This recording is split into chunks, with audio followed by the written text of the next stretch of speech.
It is now officially afternoon, and I'm very happy to welcome new faces and returning faces from the morning. My name is Christopher Chappell. I'm the Doshi Professor of Indic and Comparative Theology here at Loyola Marymount University, where I also direct the Master of Arts in Yoga Studies.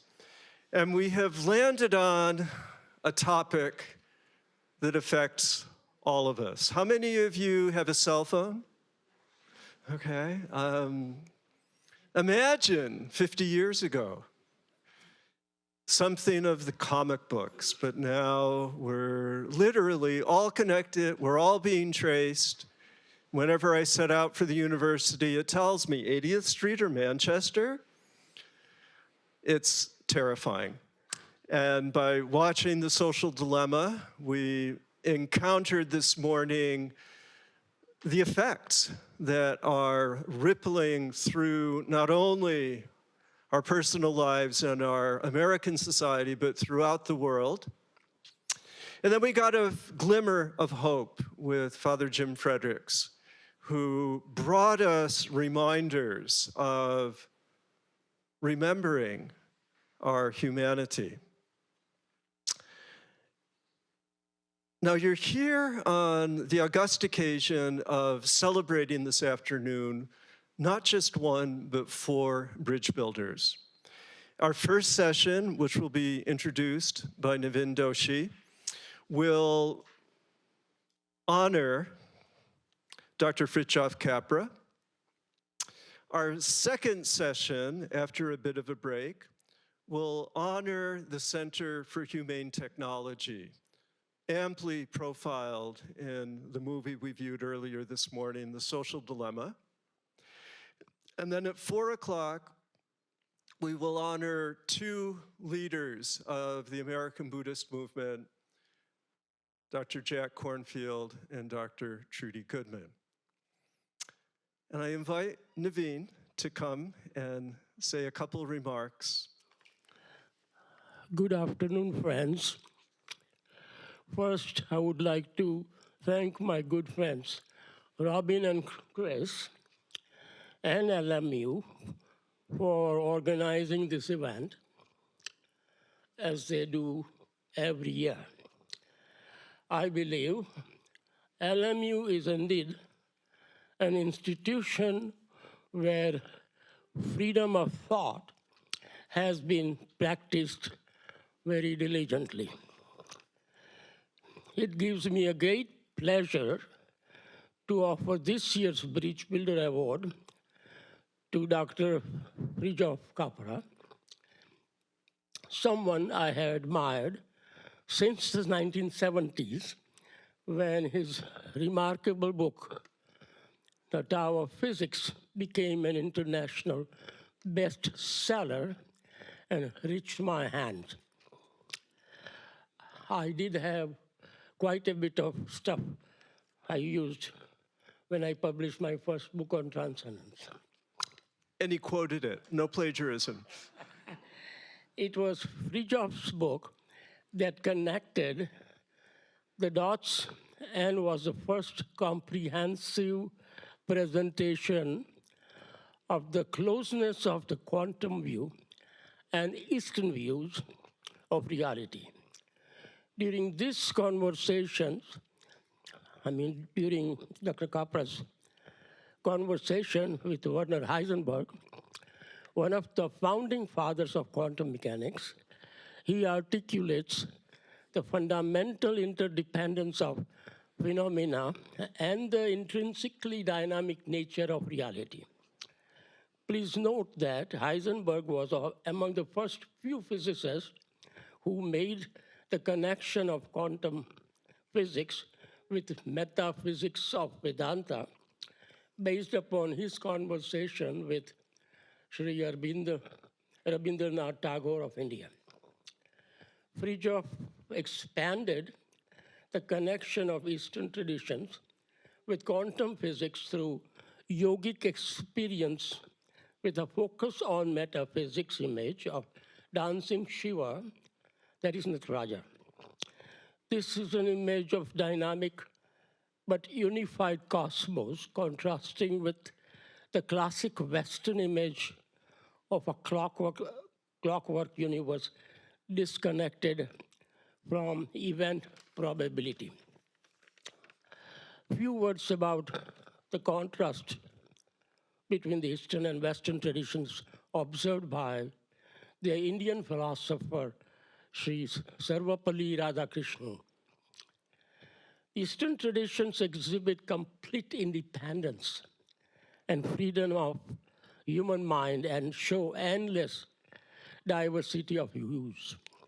They are never of dogmatic creed, but a vast, complex, but subtly unified mass of spiritual thought which lead to ultimate realization. However, the East and the West are not so sharply divided as the alarmists would want us to believe.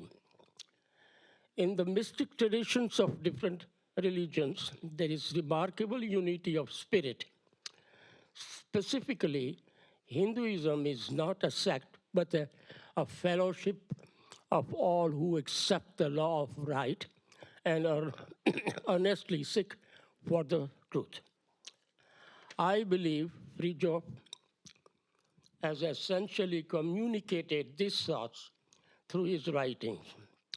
Fritjof, a holistic thinker, I suspect also has a well-developed view about AI that I am sure is based upon braiding quantum physics with the Eastern traditions of oneness, where the primacy of the intuitive when associated with love and compassion rules over all other human faculties, including intellect as expressed by the great Indian philosopher Radhakrishnan and Erwin Schrödinger, another great quantum physicist. AI, after all, is a creation of the human mind.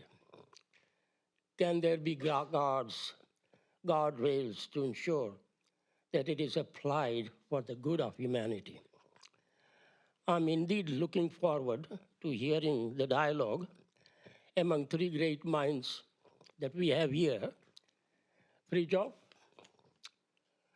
Dr. Hagelin, and Debashish. Thank you so much. Thank you.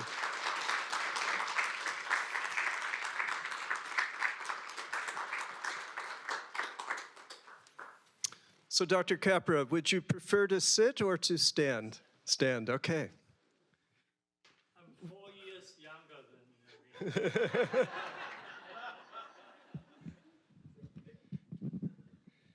And water is on the way. Yeah.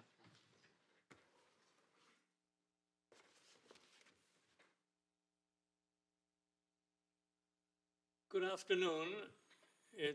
Thank you, Naveen, for this very kind introduction. It's a great honor for me to receive the Doshi Bridgebuilder Award and to be here at LMU. The subject of my talk is artificial intelligence and the tacit embodied intelligence of life.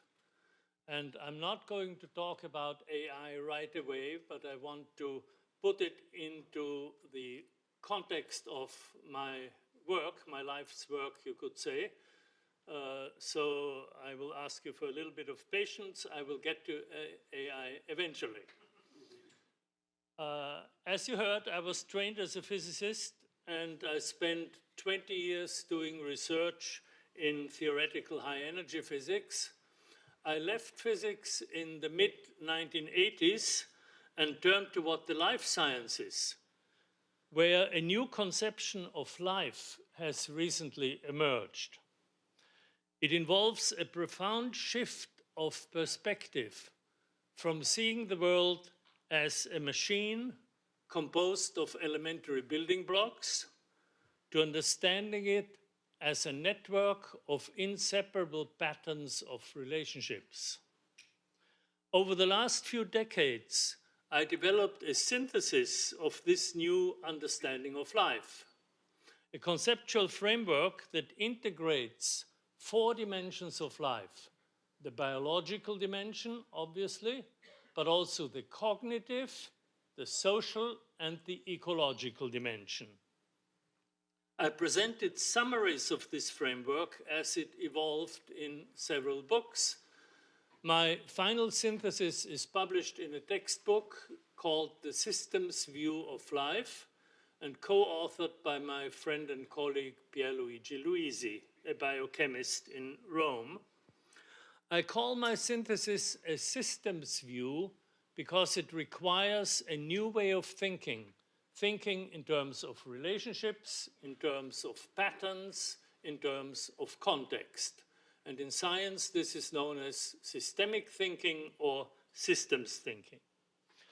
This systems thinking emerged in the 1920s from a series of interdisciplinary dialogues among biologists, psychologists, and ecologists. In all these scientific fields, people realized that a living system, an individual organism, a social system, or an ecosystem is an integrated whole whose properties cannot be reduced to those of smaller parts. The meaning of this statement is actually quite subtle and is often misunderstood. There's nothing wrong with saying that the structure of all living organisms, the structures of all living organisms are composed of smaller parts, ultimately of molecules. But this does not mean that their properties can be explained in terms of molecules alone. The systemic properties derive from the processes and relationships between those molecules. Systemic properties are properties of the whole, which none of its parts have. And therefore, systems thinking involves a shift of perspective from the parts to the whole. The early systems thinkers expressed this in the now well-known phrase, "The whole is more than the sum of its parts." Now, thinking in terms of relationships is crucial for ecology, because ecology, the word is derived from the Greek oikos, meaning household.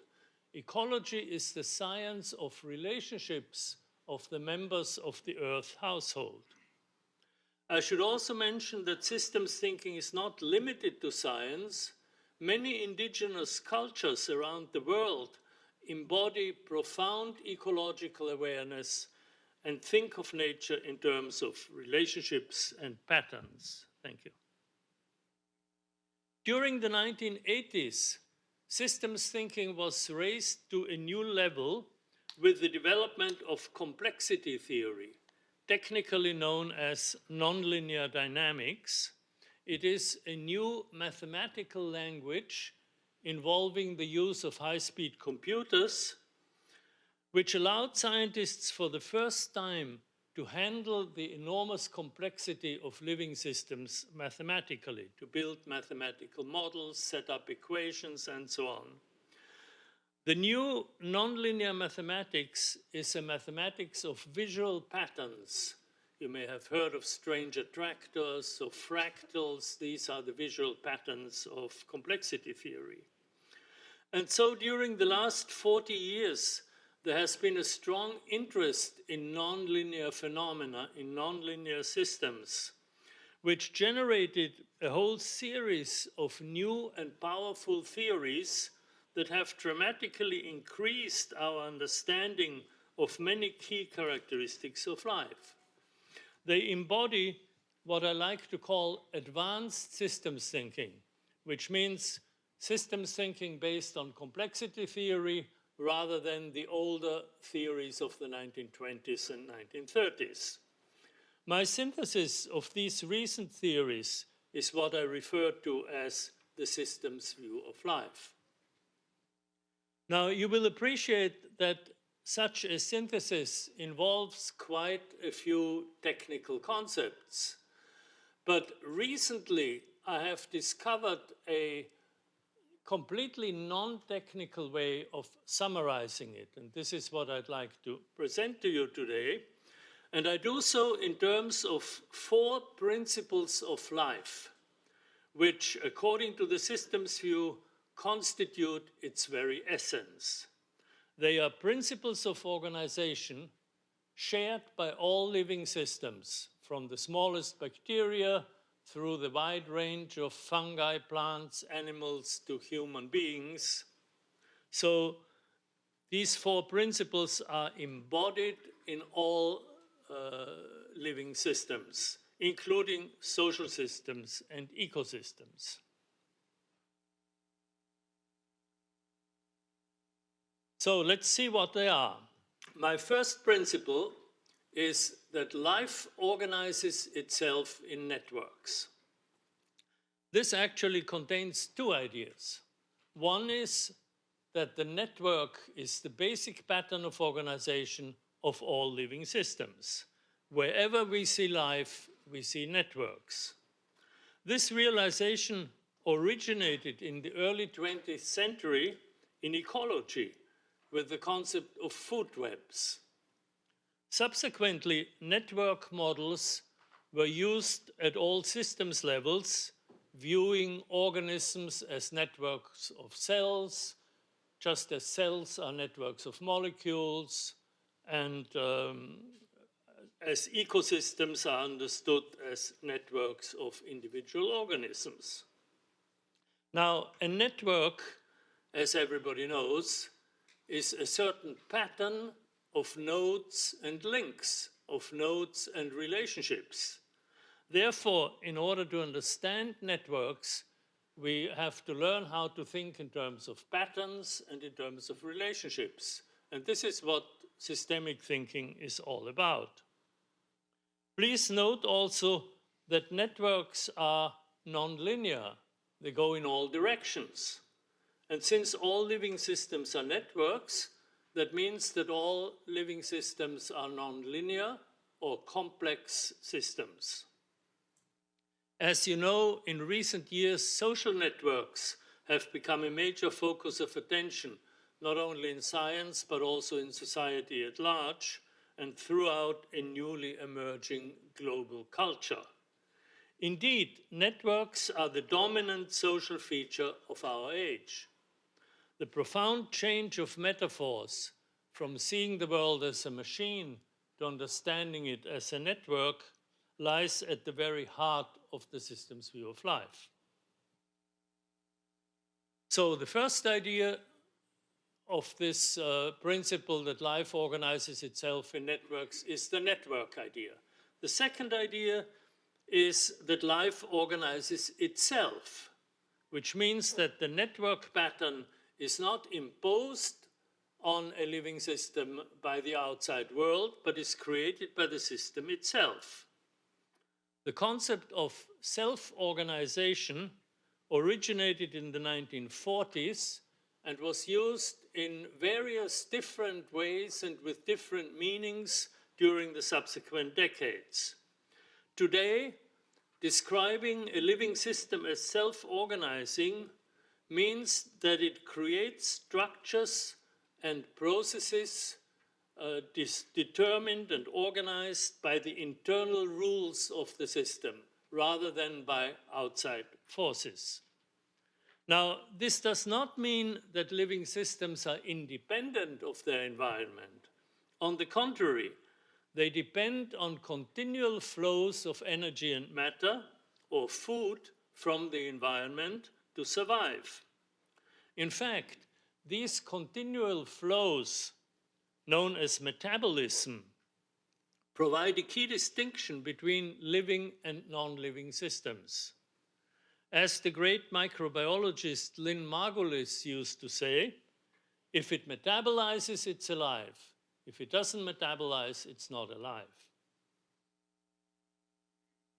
On to my second principle, which is that life is inherently regenerative.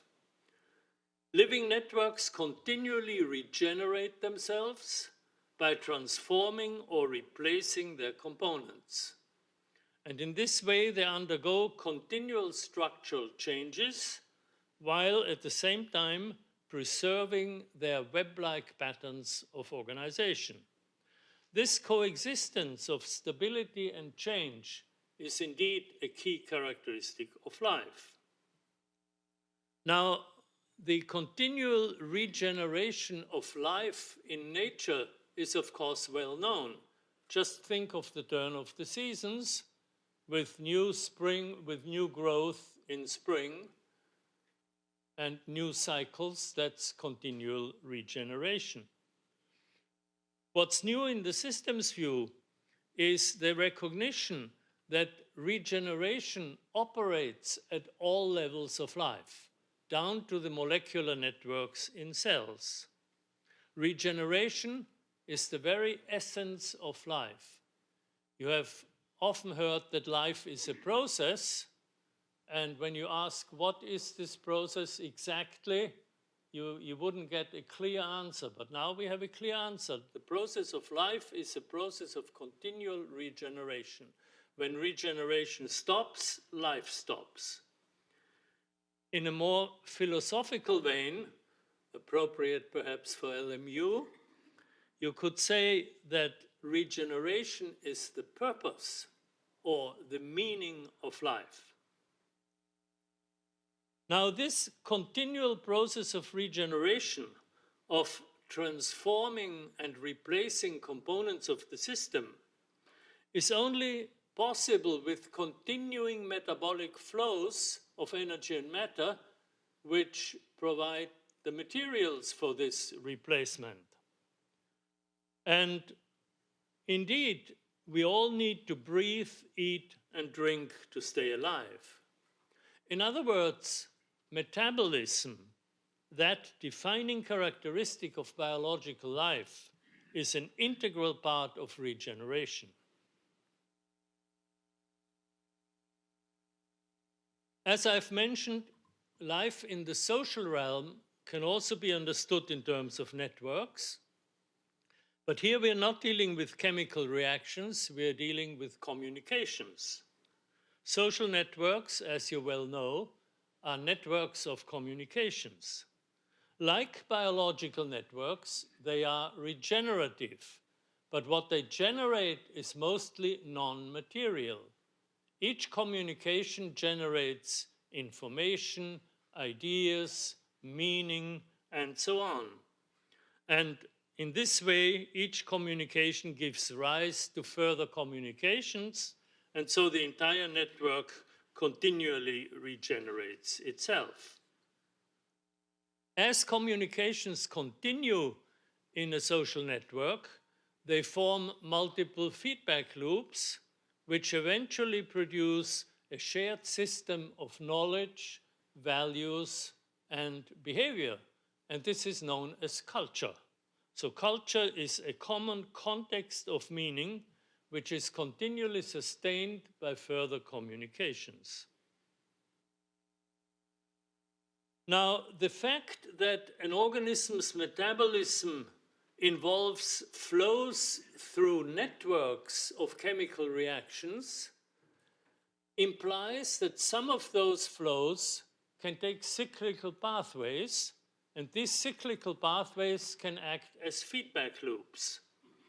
And because of that feedback, living organisms are able to regulate themselves and to organize themselves. So self-organization is a consequence of continual flows through networks with cycles and feedback loops. You may know that there are two kinds of feedback. There is so-called negative feedback, which is self-balancing and leads in an organism to a state of dynamic balance known as homeostasis. And then there is self-amplifying or runaway feedback, which may result in the entire system becoming unstable. At this point of instability, the system may either break down or it may break through to a new form of order. This spontaneous emergence of new order at critical points of instability, often referred to simply as emergence, is, in my opinion, the most important discovery of complexity theory. The process of emergence has been studied in great detail and has been recognized as the dynamic origin of learning, of development, and of evolution. In other words, creativity, the creation of new forms, the generation of new forms, is a key property of all living systems.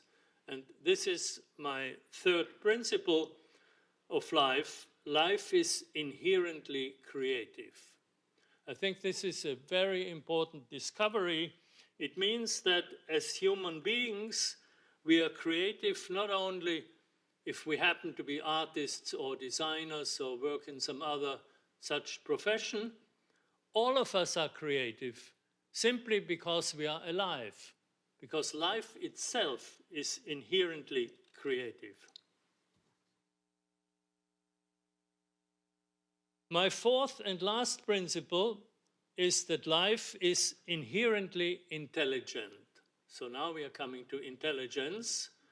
And this principle is based on a new conception of the nature of mind, which is one of the most radical philosophical implications of the system's view of life, because it finally overcomes the Cartesian division between mind and matter that has haunted scientists and philosophers for centuries.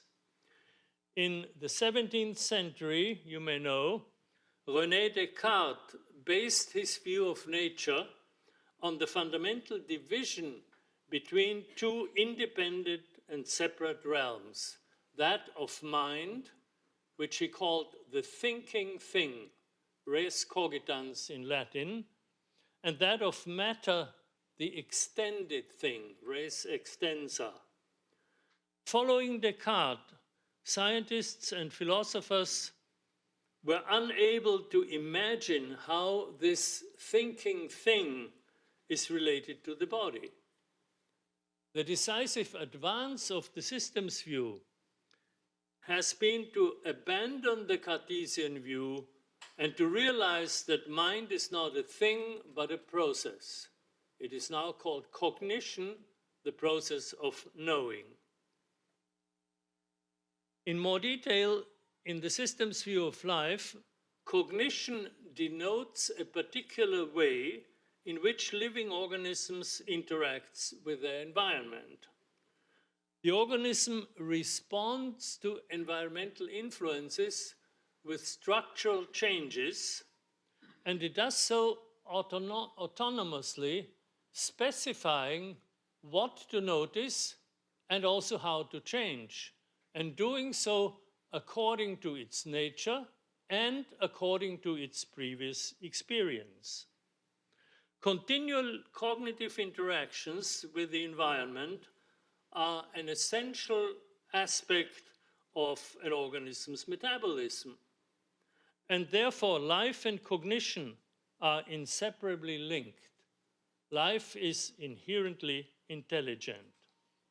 Now, this is a radical expansion of the concept of cognition and implicitly of the concept of mind. In the systems view, cognition manifests at all levels of life, whether or not an organism has a brain and a nervous system.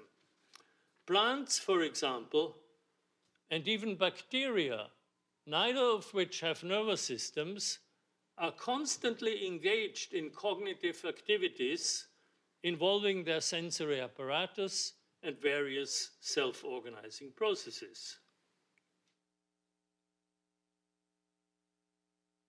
Another way of describing this situation is to emphasize that all living organisms interact with their environment through sensory organs.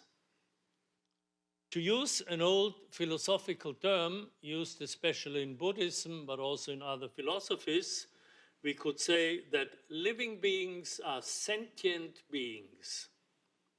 In the systems view, their sentient interactions are identified as cognitive interactions. As the structure of the sensory organs becomes more and more complex in evolution, so do the corresponding cognitive processes. And eventually, we have the evolution of brains, nervous systems, and of human consciousness involving self-awareness, conceptual thought, language, and so on. Now, the ability to form abstract concepts, symbols, and mental images is a key feature of our consciousness. And human intelligence today includes the abstractions we associate with mathematics and with computers, algorithms, mathematical models, and so on. However, from the systemic perspective of life at large, these mathematical abstractions are peripheral to the intelligence inherent in all living organisms.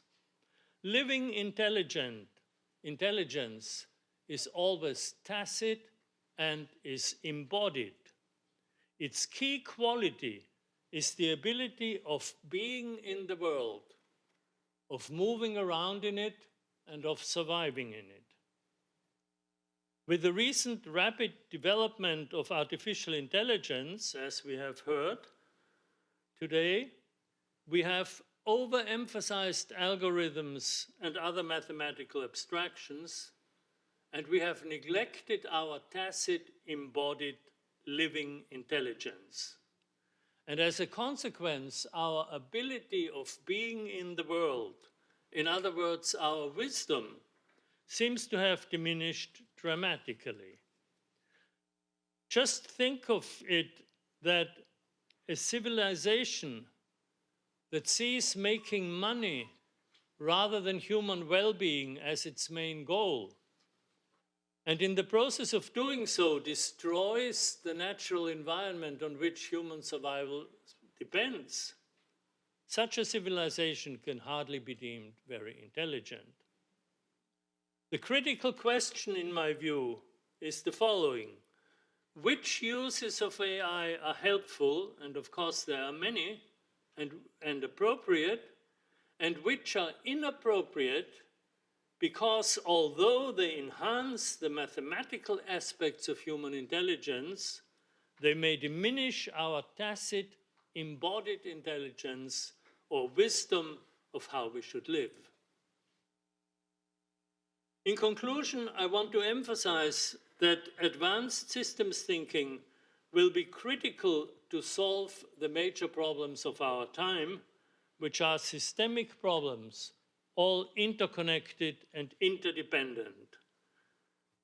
In particular, systems thinking will be essential to build ecologically sustainable communities designed in such a manner that their ways of life do not interfere with nature's inherent ability to sustain life.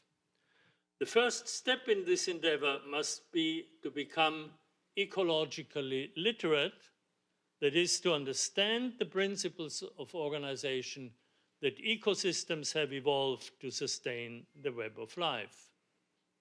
These principles of ecology are grounded in the 4 principles I've introduced to summarize the new systemic conception of life. Life organizes itself in networks, and these networks are inherently regenerative, creative, and intelligent. We urgently need to put life at the center of our businesses, economy, technologies, physical structures, and social institutions. As political activist and author David Corton admonishes us, we will prosper in the pursuit of life, or we will perish in the pursuit of money. The choice is ours. Thank you.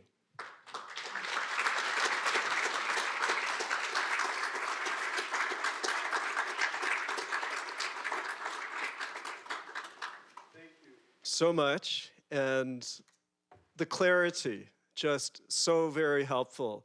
Networks, regenerative, creative, and intelligent.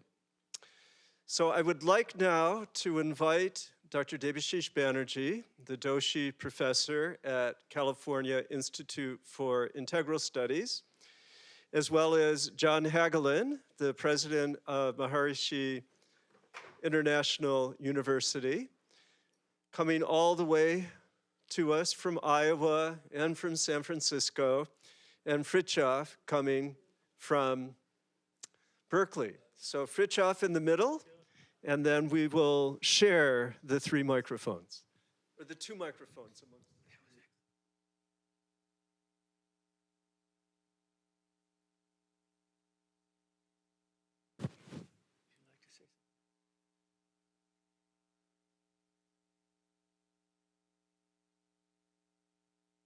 Thank you, Fritjof, for that beautiful and brilliant talk.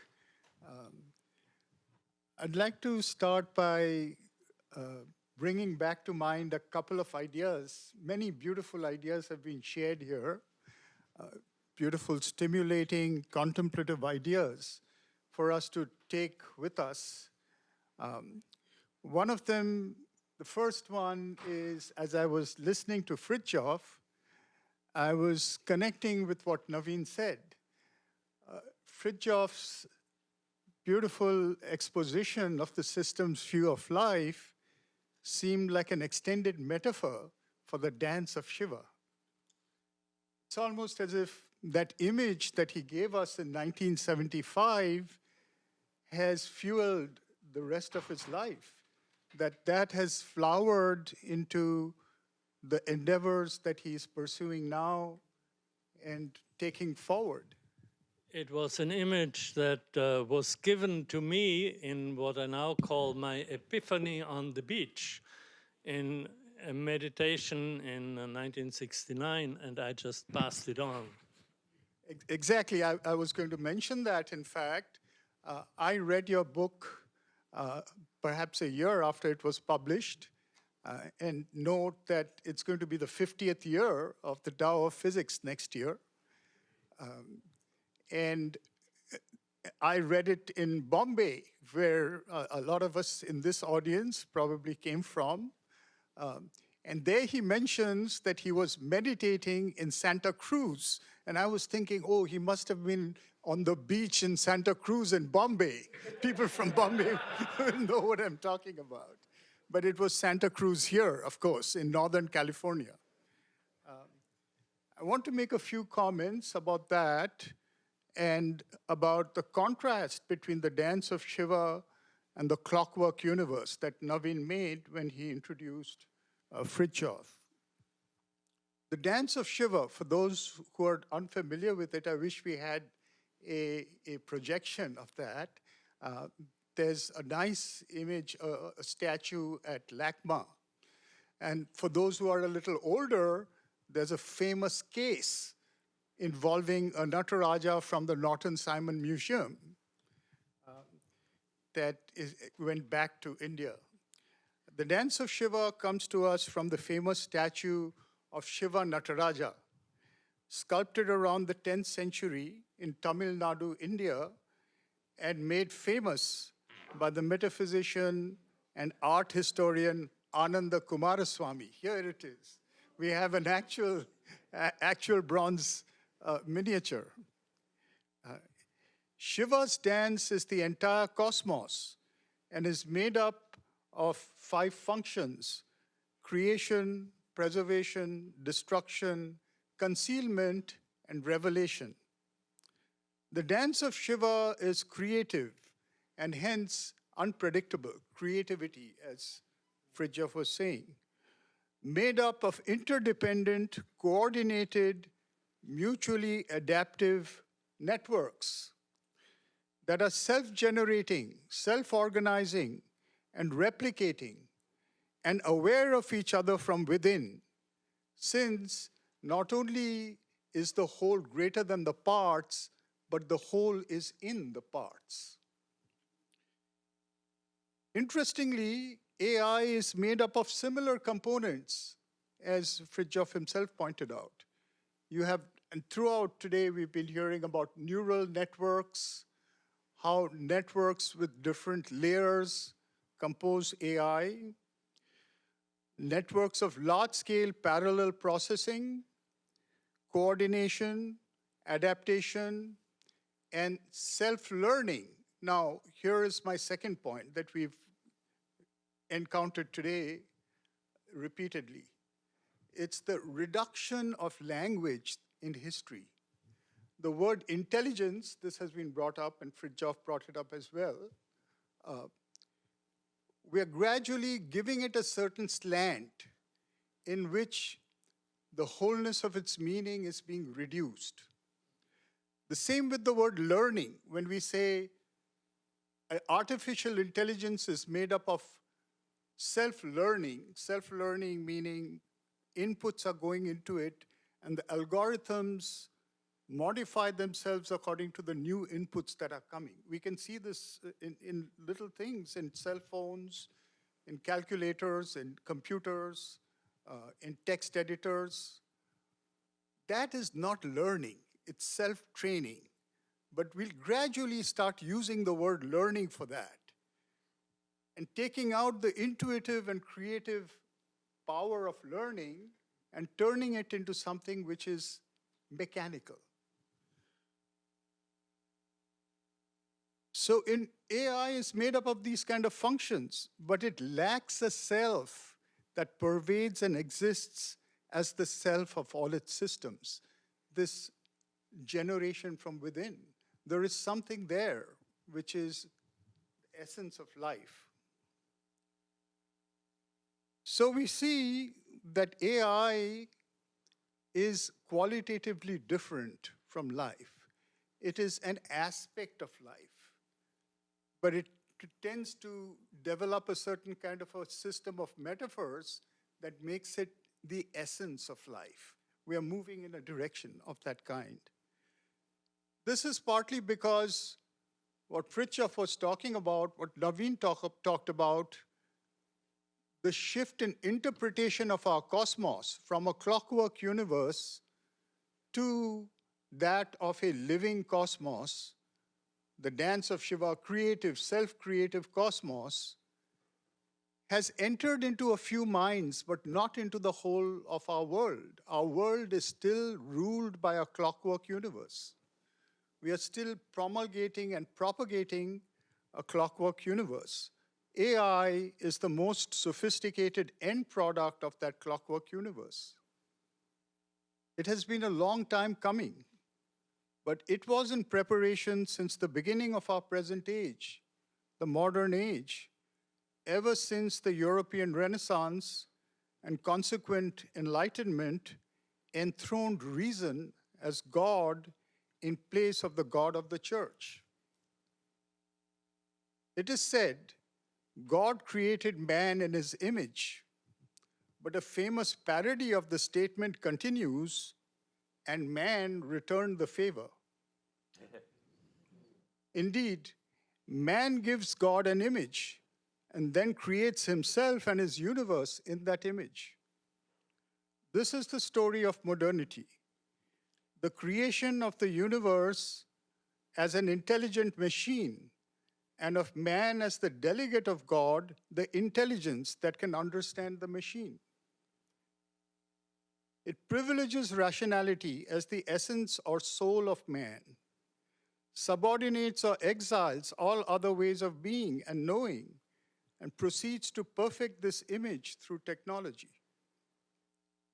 We extend our eyes through microscopes and telescopes, our feet through wheels, engines, and flying machines, and now our brains through computers and artificial intelligence. This, of course, is not to belittle artificial intelligence. It is here to stay.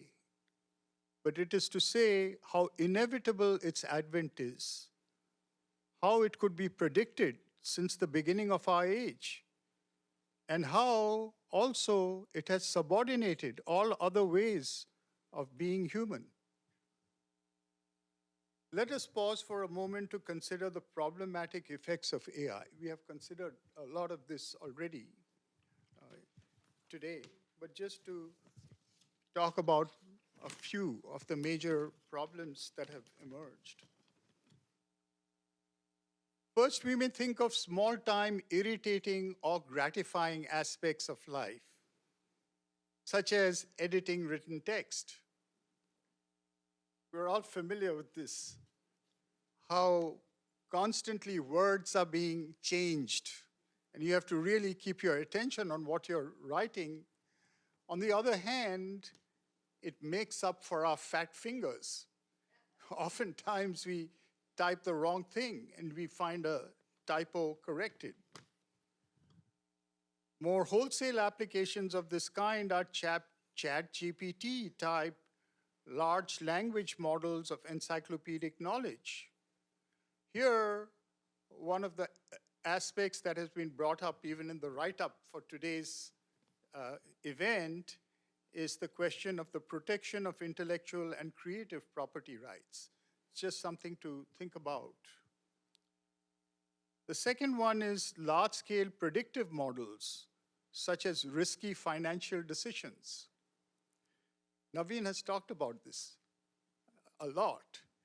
Decisions of this kind are taking place invisible to our knowledge through investment institutions. They can lead to financial catastrophe, an example of which we saw in a smaller scale in the recession of 2007-2008. These risky financial predictions are being used, as we saw in the movie, not merely for financial decisions, but for social control. They're used to create populations, specialty groups, political interests. The most insidious specter of artificial intelligence that I can think of is in human profiling and political and commercial targeting. This is what the movie was talking about. It is the capture of attention and the creation of what the philosopher Gilles Deleuze has called dividuals. Divided, schizophrenic, buying and politically conditioned machines without any center. The indivisible core of what makes us individual. From the individual, we become dividuals because we are now fragmented. Our interests are being profiled and targeted constantly, and we are a bundle of buying impulses, buying either commercially or politically. Is this the inevitable effect of AI on our lives? From a certain perspective, if we look back at the beginnings of being human, the conjunction of the human and the machine is originary. Man was as it were born with a tool in his hands. Homo sapiens outpaced its Neanderthal cousin because it could make and wield throwing weapons such as spears and slings. But also at every stage, we are haunted with anxiety about technology because of exactly the reduction in understanding that takes place. It tends to usurp our identity. Plato, who thought the human's essence was memory, he gave primacy to memory because of his theory of remembering original ideas, was against the technology of writing because he thought it would destroy human memory. But writing also universalized human ideas. It did not prevail. Writing happened. It's here to stay. So that we may know what our contemporaries and our ancestors thought. It has not atrophied human memory. True, modern man may have lost the facility to memorize the Veda, which was transmitted over a millennium orally before it was written down. But the essence of memory remains and can be exercised if and when we need it. It has not atrophied, it has not disappeared.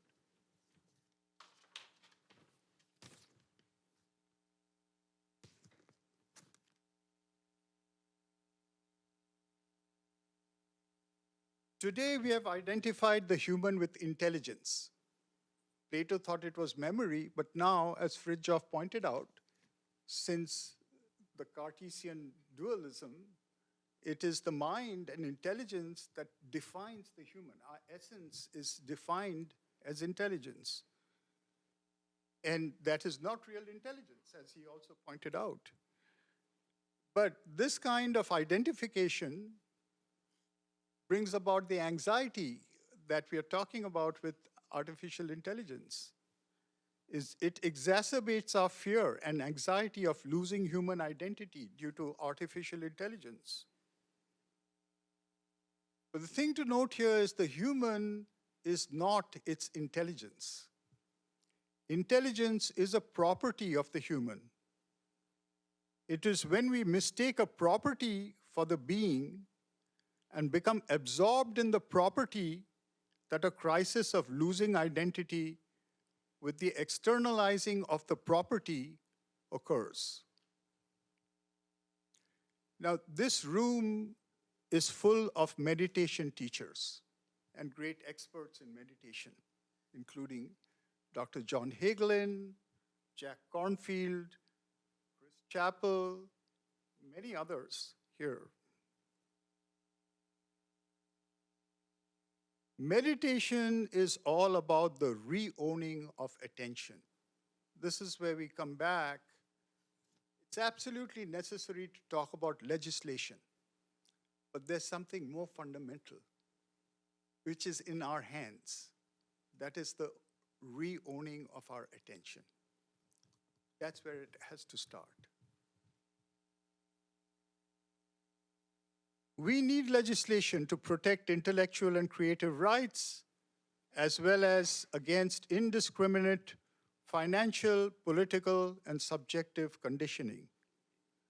But even more elementarily than that, we need personal immunity through the sovereignty of attention.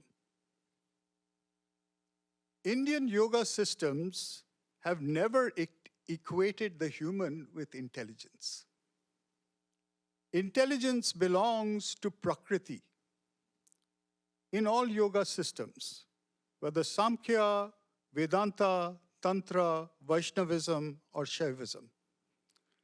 There is nothing bad or useless with Prakriti.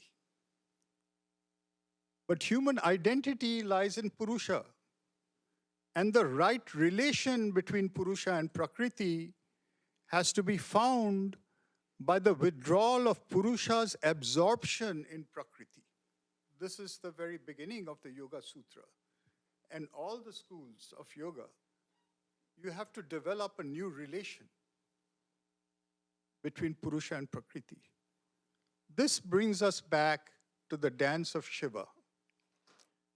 In Kashmir Shaivism, true creativity, the condition of the dance, the knowledge of ourselves as the dancer, the creativity of the whole in the parts, is to be found after we rise beyond the entrapment of the Prakriti and the separation between Purusha and Prakriti. There's two stages: withdrawal from the entrapment and going beyond the separation. In this condition, the bondages of Prakriti are seen as ornaments and necessary instruments of the dance, such as the snakes coiling like bangles around Shiva's arms and limbs, and his drum with which he measures the rhythms of the dance. This is the correction of human identity that is needed, a soul retrieval, which will bring us into a new relation with technology. The drum itself is technology, including AI, where it can be now a tool of our creativity, not a subjection to robotic transformation.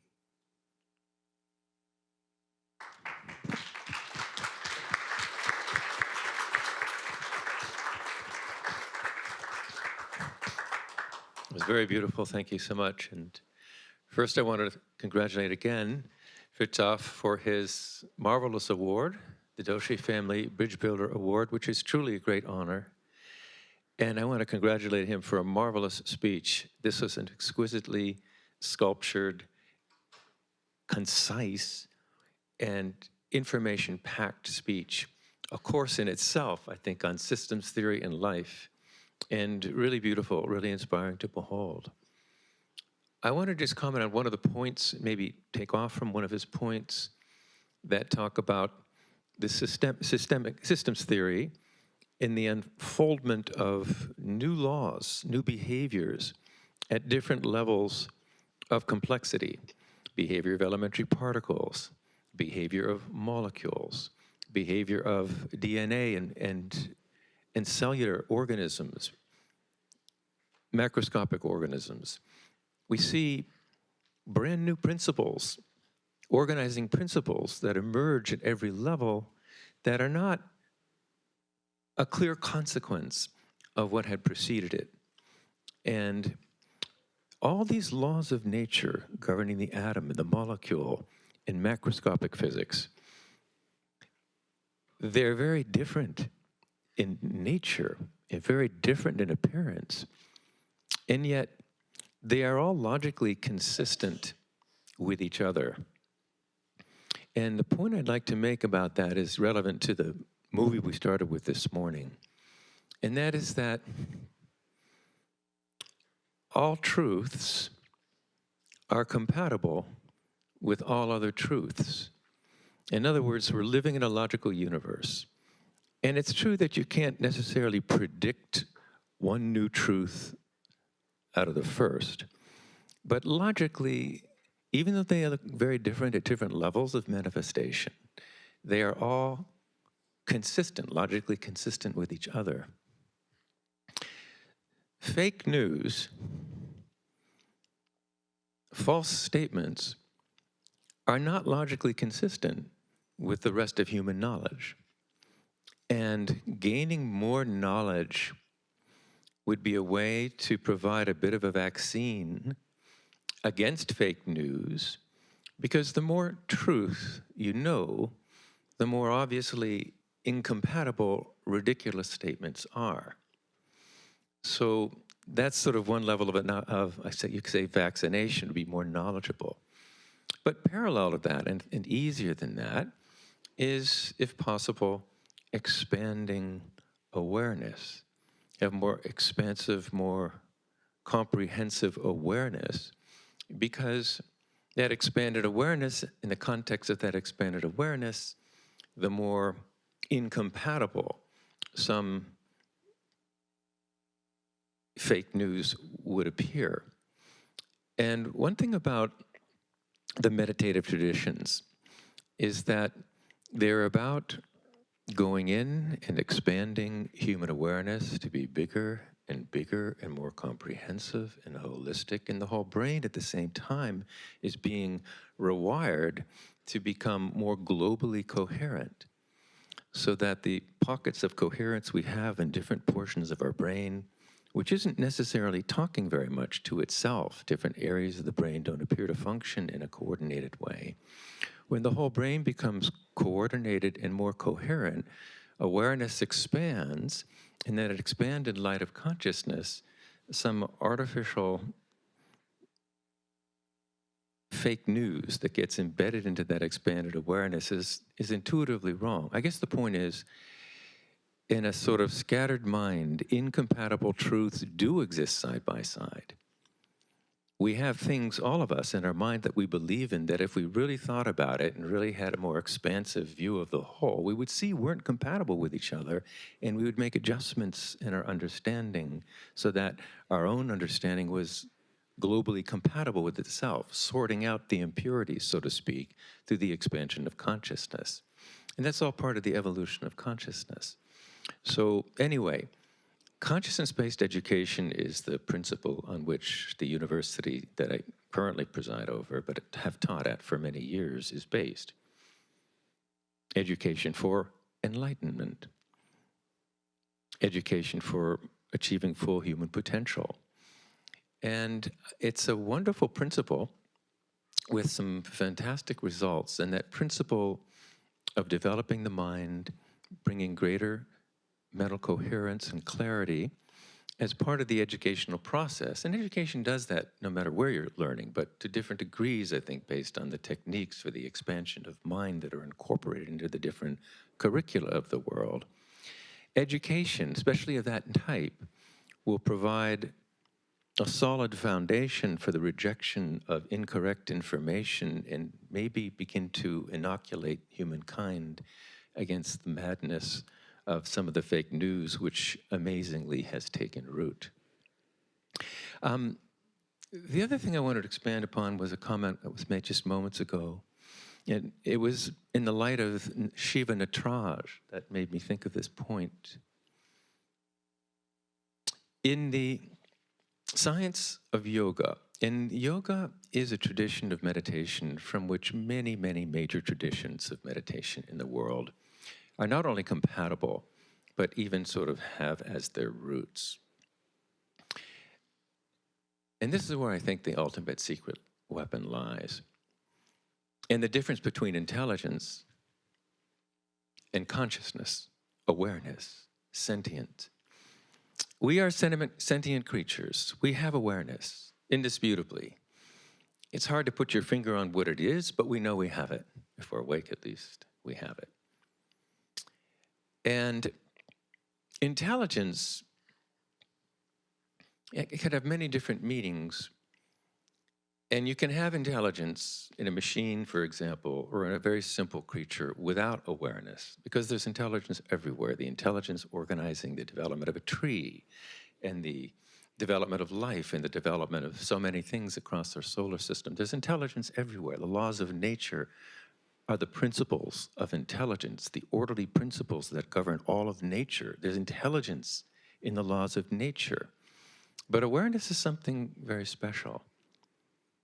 And awareness is more fundamental than intelligence. And in the meditative traditions, as the mind settles in the awareness, the impulses of thought, the mental clutter, the dialogue starts to settle down, then the awareness becomes more and more subtle, more silent, and more still, and transcends the thinking mind, transcends all thought, and experiences purely consciousness, pure awareness, pure abstract awareness without thought. The awareness is there. A very expansive, very sweet, very blissful awareness is there, but the thinking process is not there.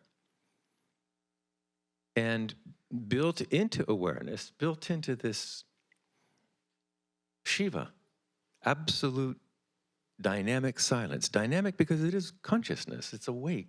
It's not dead silence, it's not inert silence, it's lively silence. From that lively but abstract silence, or Shiva, which means the destroyer, Shiva the destroyer of everything relative, leaving only the transcendent being. But because that is awareness, it is aware. And because it is aware, what is it aware of? It's aware of awareness. But in that awareness of awareness is the seed of the intellect. Because awareness as knower is aware of awareness as the object of experience, the known, and as the process of knowing that connects the knower with the known. It's one, but it's also three in seed form. And that is the seed of intellect. Because intellect is that faculty of ours that discriminates A from B, distinguishes white from yellow. And that intellect in that meditative state distinguishes consciousness as the knower from consciousness as the known, connected by the process of knowing. And from that trinity of experience, all the diversity of thought emerges, stage by stage, emerges and emerges. So, whereas you can have awareness without the intellect, you really can't have, well, you could have intelligence without awareness in a sense, but that would be artificial intelligence. So awareness, a machine, a digital computer, anything based on bits that are 1 or 0 have no consciousness. They have no awareness. They can't. Any sensitivity that they might have has been bred out of those chips so that no disturbing influence from the environment, whether it's radio waves or a stick, nothing can basically change your bits and destroy the purity of your information.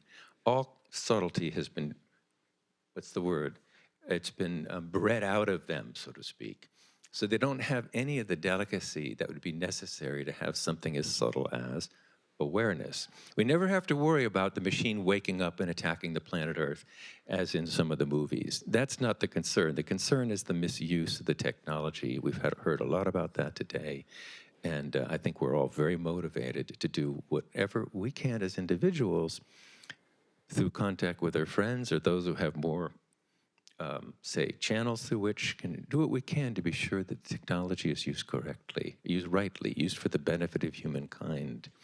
But anyway, those are just a couple of thoughts that came up from the wonderful, both presentations that we heard today. I'm very moved by it. I'm very moved to be in the company of such people where we can talk about this and even say consciousness without blushing. So, thank you very much.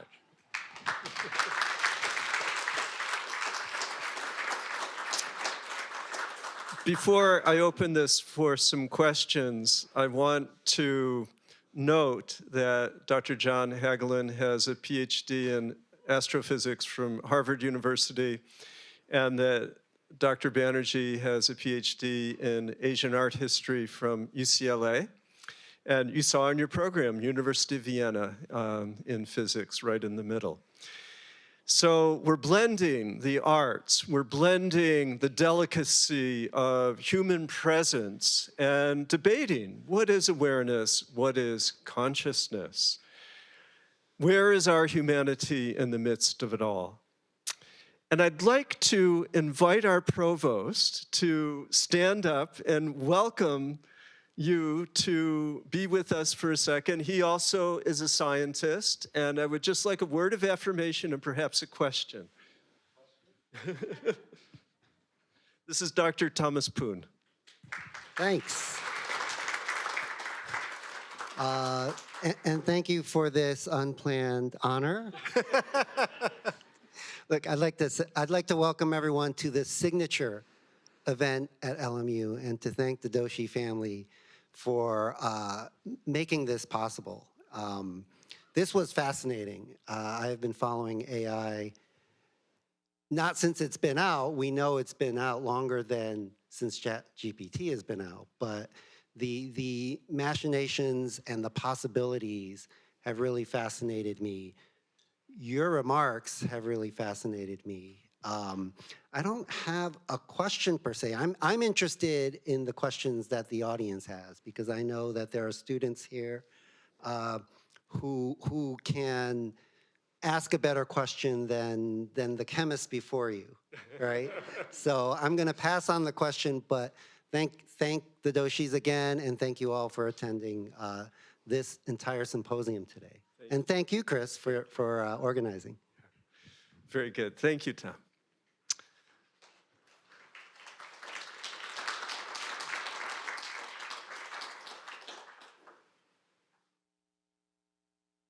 So a question, perhaps.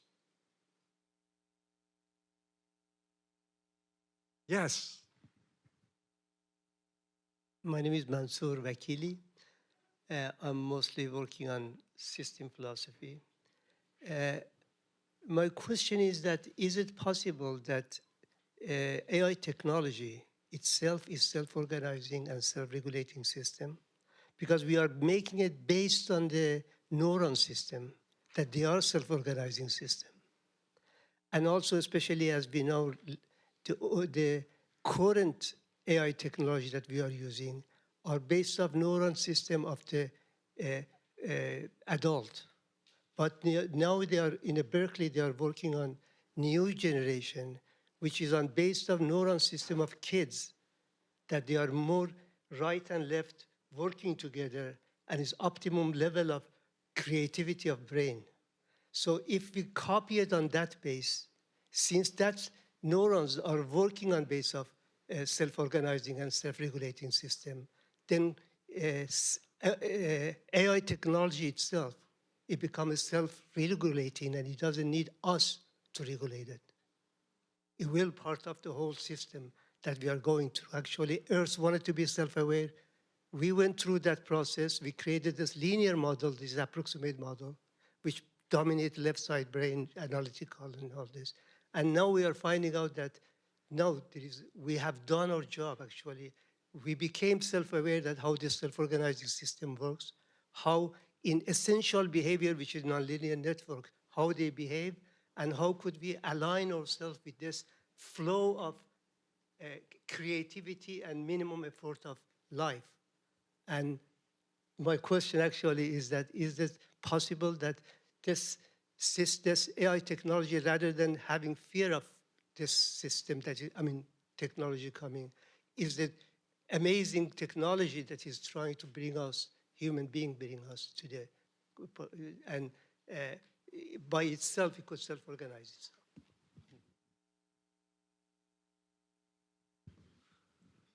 Well, I think the key point that I was making is that living intelligence is embodied, and it is embodied in a way that is continually regenerative. And as long as we don't have machines that can do that, it's fundamentally different from the machine intelligence.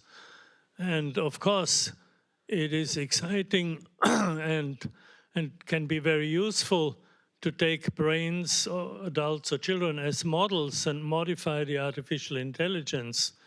But it will still not be embodied in the sense of, taking things from metabolic flows and creating its own structures and processes and renewing them continually. That's a very different way. And that's the difference between life and non-life. One small comment also, because human intelligence is has consciousness at its foundation, consciousness or sentience awareness, we're motivated by bliss, by expansion of happiness, more knowledge, more power, more good. And the machines aren't motivated by anything except what you tell it to do, how you program it to do.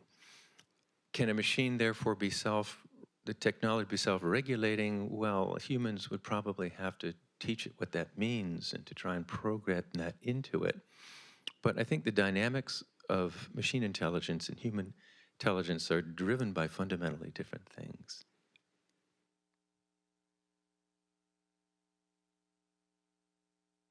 Yeah, Jim, please.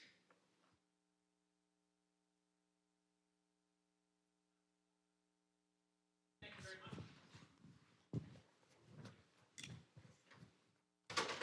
Microphone is coming. Please stand by. Dr. Capra, thank you very much. I'm interested in evil.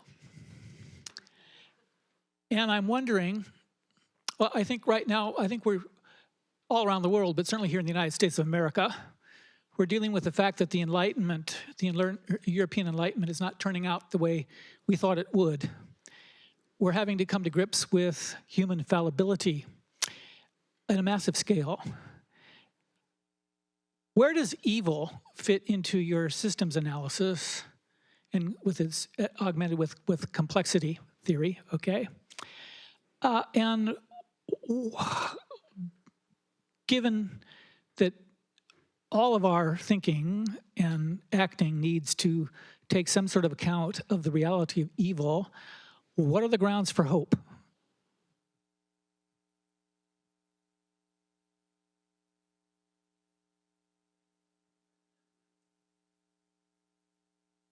Yeah, not an easy question. I must say that evil does not figure in my worldview. I grew up as a Catholic, but then left Catholicism behind, and with it the notion of good and evil. And I was more attracted to the Buddhist notion of skillful means and unskillful means, which don't have that moral connotation.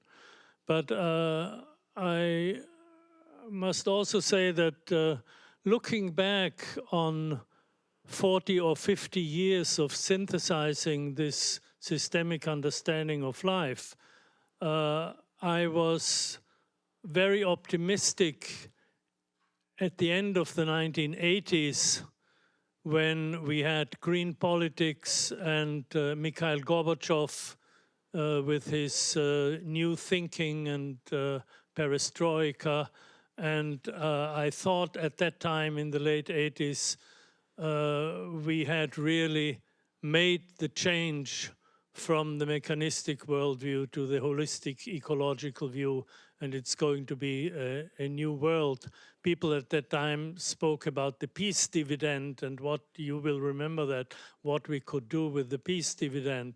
Well, I had to realize that this paradigm shift from the mechanistic to the ecological worldview is not a steady progress.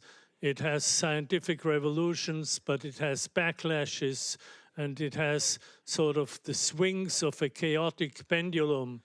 And just recently, I've been just absolutely appalled by the fact that some of the world's leading politicians are reverting to the mindset of the Cold War, which I remember very well from my childhood, because I grew up a few miles away from what's called the Iron Curtain at the border between Austria and Yugoslavia. And so at that time, the political world was divided into blocks, and people talked about competition between blocks and political vacuum and so on. And we see this now, and it seems that the resolution of conflicts, of human conflicts, which are inevitable in a diverse culture and diverse society, that among the many means of resolution of conflict, the focus is on war and violence. And this is true of the world's leading politicians. It seems as they had completely forgotten about the power of diplomacy, the power of negotiation, the power of education, the power of persuasion. All these various means of conflict resolution seem to have been sort of swept from the table. And if you want to call that evil, I think it's a good word. On that note, I heard a little bit of hope, but hope that was not enduring. But I think we all have hope that these pendulum swings, that we'll be on the better side of the next swing. Chris, can I say, please. I forgot about the hope, last part of the question of hope. I have been inspired for the last 20 years or so by a powerful statement by Václav Havel, the great Czech playwright and statesman. And I close my book, The Systems View of Life, with the extensive quote from Václav Havel. In essence, he says, when I think of hope, I don't think of an assessment of the future, but I think of a state of mind or a state of the human soul.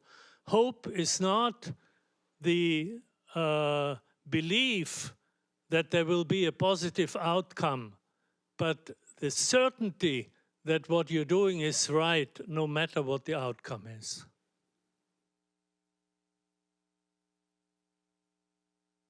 Okay, one last question.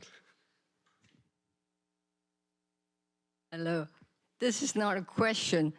As an artist, I don't think intelligence can replace creativity. Thank you.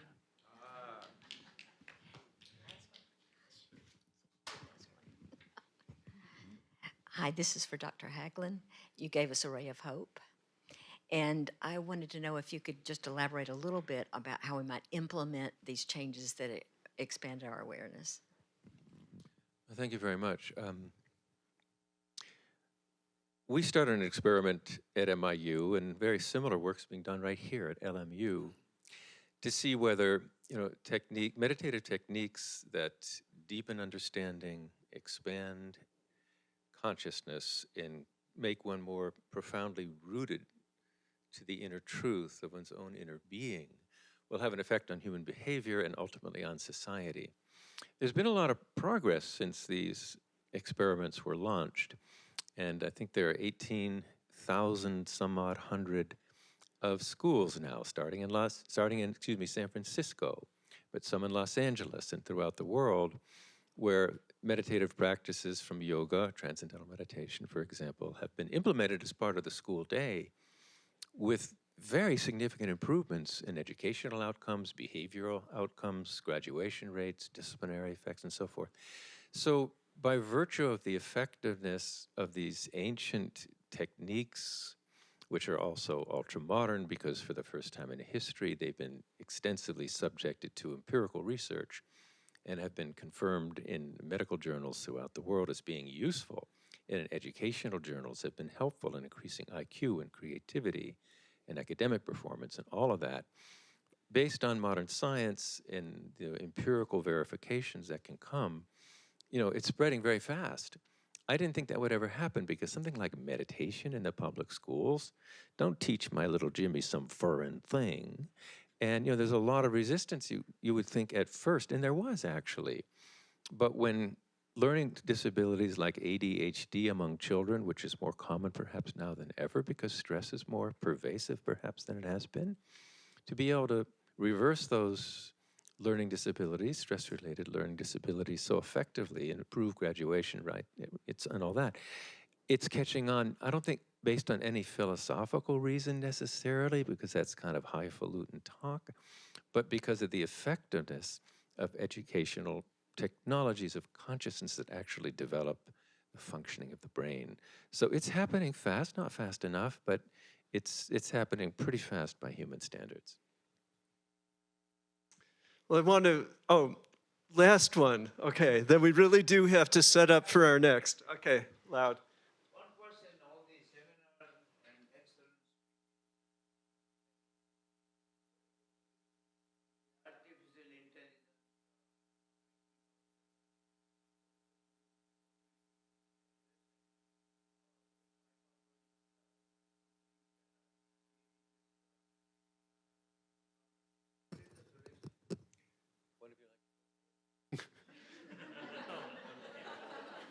Well, I think they've been suggested throughout the conference. I think, first of all, the awareness of the potential danger. Any technology can be misused.